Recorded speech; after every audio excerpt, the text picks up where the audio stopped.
What would you do differently today if you woke up knowing that your validation only comes from Yahweh, not your supervisor, not your institution, not the system that just showed you the door? Yahweh. Stay with that question because the answer to it is the whole teaching. Welcome back. I'm Tiffany, the Valiant Coach. I'm a U.S. Air Force veteran, a certified integrative somatic trauma informed practitioner, and I walk Black women into the healing their bodies have been waiting for. This is week 3 of Stop, Look, Listen. And this week, we're talking about authority, not the kind that gets issued by institutions, the kind that was placed inside of you before any institution knew your name. We've spent the last 2 weeks talking about humility that doesn't shrink and wisdom about the system. This week, the question gets more personal because you can know how to navigate the system. You can give Caesar exactly what he is owed, and still, underneath all of that precision, carry a quiet uncertainty about whether you're actually enough, whether your gifts are legitimate, whether the declaration of your life is real, or whether it requires someone with the right title to confirm it before you can fully stand in it. That uncertainty is not a character flaw. It's the residue of years of being told explicitly and implicitly that your identity requires institutional validation before it counts. It does not. And Yeshua demonstrated that to us in one of the most unexpected conversations in all of Scripture. In John 4, Yeshua is at a well in Samaria. He's talking to a woman, a Samaritan woman, which was already a violation of multiple social codes. Jews did not speak to Samaritans. Men did not hold public conversations with women. And this particular woman had a history that made her even more socially marginal. She was not in the temple. She was not in an approved location. She had not been through a credential check, or a committee review. She was at a well in the heat of the day, alone. And she asked Yeshua about the Messiah, saying, I know that the Messiah is coming. When he comes, he will explain everything to us.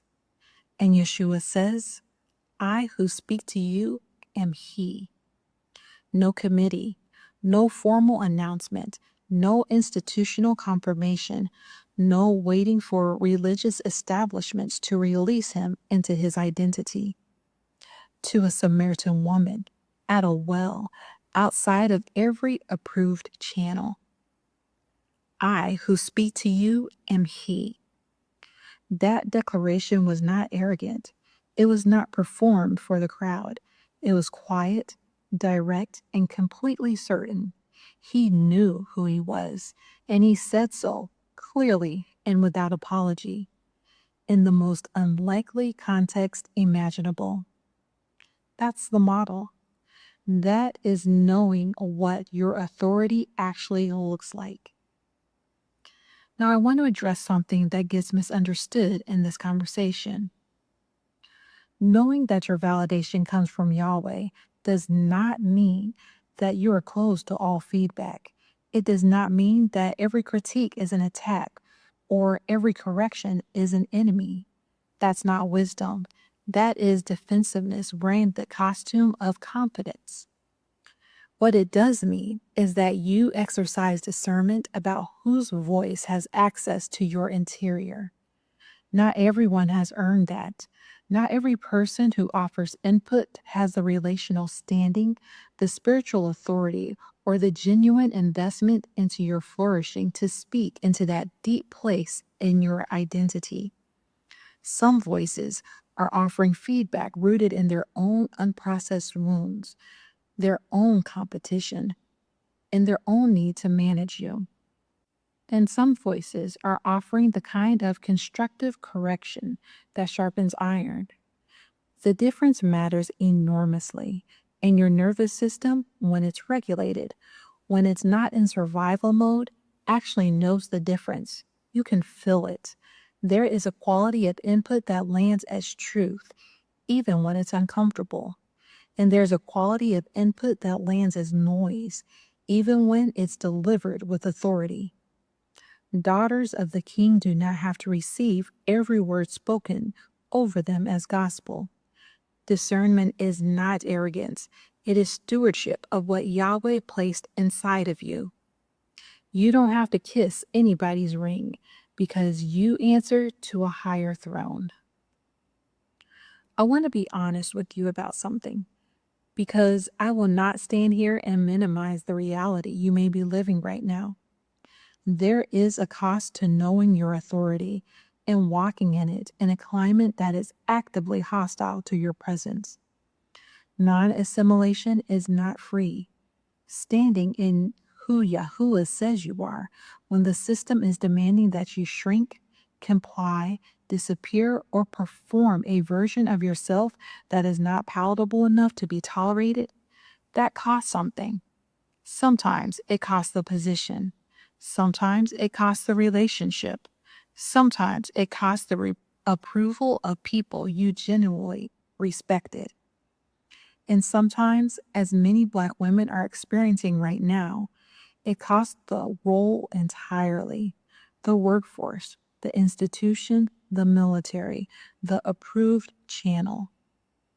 I want to say something directly to the woman who has been pushed out, who has been laid off, let go, forced out of a space that she built, contributed to, and gave herself to.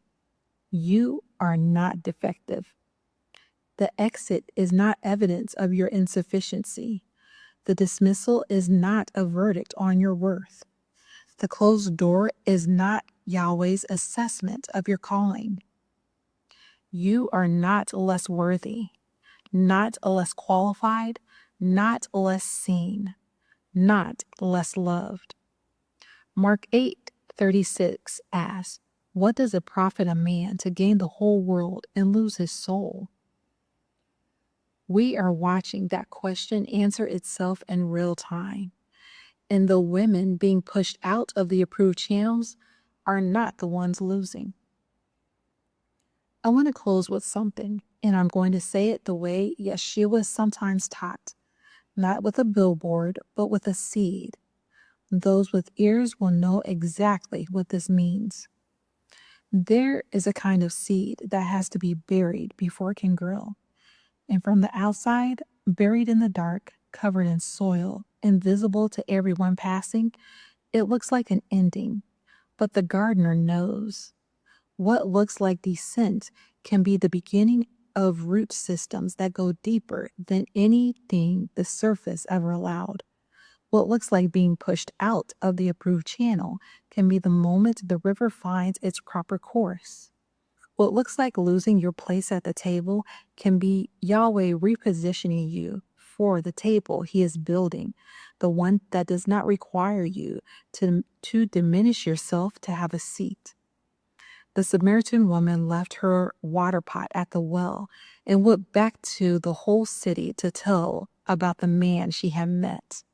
She became a witness, an evangelist, a voice, not because the religious establishment released her into that role, but because an encounter with Yeshua at an unapproved location changed everything she understood about who she was. What is being taken from you may be making room for what was always meant for you. He that has ears, let him hear. Your identity does not require institutional validation. You can declare who you are clearly, quietly, and without apology because your authority was issued by a throne that no system can reach. Psalms 139:14 says, "I am fearfully and wonderfully made. Wonderful are your works. My soul knows it very well." Not your supervisor's assessment, not the institution's evaluation, not the system's verdict. Your soul knows it very well. That is where you live. That is where your authority comes from. And that is something no closed door, no forced exit, no institutional dismissal can touch. You know who you are. Say so clearly, quietly, without apology. Drop a dove in the comments if this word landed with you today. And share this with a woman who needs to be reminded that the exit is not the verdict. I'll see you next week. Be blessed.